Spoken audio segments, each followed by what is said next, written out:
I'm Pat Mayo with your Week 12 DraftKings picks and preview. Hope you had a good Thanksgiving slate on DraftKings. If not, Week 12. It's here right now, the 101st Millionaire Maker on DraftKings, so it's only $10 this week. You better get into that. There's also one that is $101 as well if you want to pay up for the big bucks.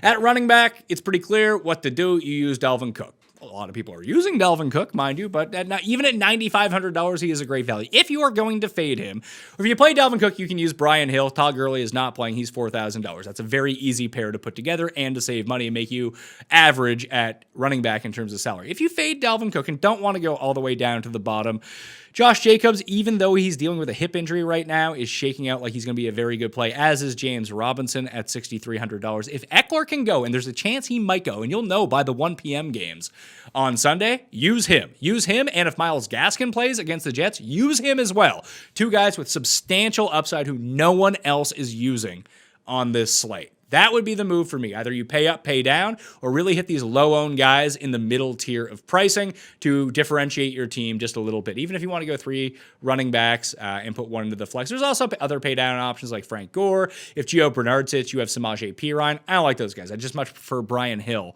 in that circumstance. Also, Kareem Hunt is a terrific value at his price point against Jacksonville. More people are projected to use Nick Chubb than Kareem Hunt. That seems like nonsense to me, considering that Hunt right now, since Nick Chubb has returned, has out-touched him inside the 5-yard line 7-1. It's pretty good, especially when you have a price point of $5,600. I like that. I like that a lot.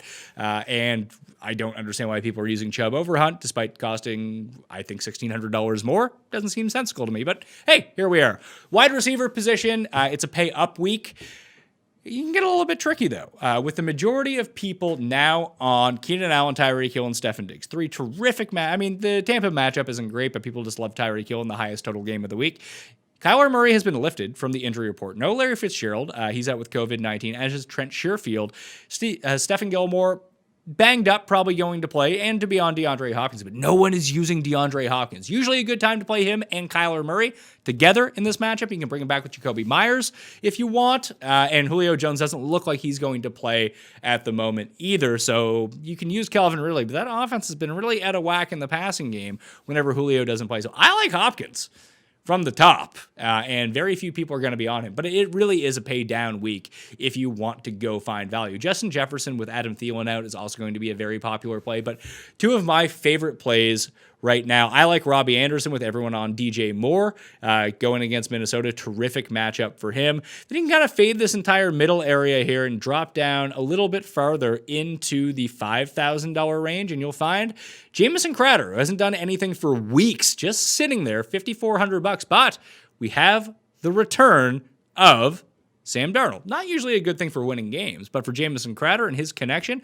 with Xavier Howard and Byron Jones on the outside, likely to take out Denzel Mims and Brashad Perriman, should be beaucoup targets for Jamison Crowder. Once again, at very low ownership. The Jags guys are out for the moment. We have Chris Conley out, DJ Chark out. You can use Shenault or Keelan Cole, but if you really want to go to that game and save some money, you have Hodge on Cleveland, $3,200. That's where I'd go if I was going to punt this position this week. You probably don't need to go that low, but if you want to jam in as many studs as possible, that's the route that you want to take.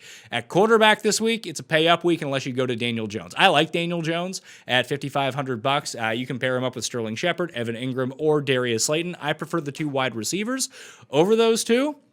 But at the same time, if you want to save money, he and Derek Carr are the 2 best options of the $5,000 range if you're looking to save money. But most are going to the very top and using Josh Allen, using Patrick Mahomes, or Justin Herbert. Those are the 3 that are really popping off in the stat modeling this week. But again, if I'm going to use Hopkins, I have no reason not to go to Kyler Murray here. He was lifted from the injury report. He still has the highest upside on this slate because of his rushing touchdown ability. If you can do a skinny stack with him and DeAndre Hopkins, and Christian Kirk doesn't get involved, or Chase Edmonds doesn't get involved. That's a big ask, mind you, but if you can get those 2 to really concentrate on the targets this week against New England, it could be a very high upside week for that stack, as it normally is, but very low owned, which we don't really see all that often. People are scared of this Patriots defense. I'm not entirely sure why, But here we are. As long as the weather conditions are fine, I like those two a lot. And then you can save your money elsewhere, like I mentioned, with paying down for Hodge or Brian Hill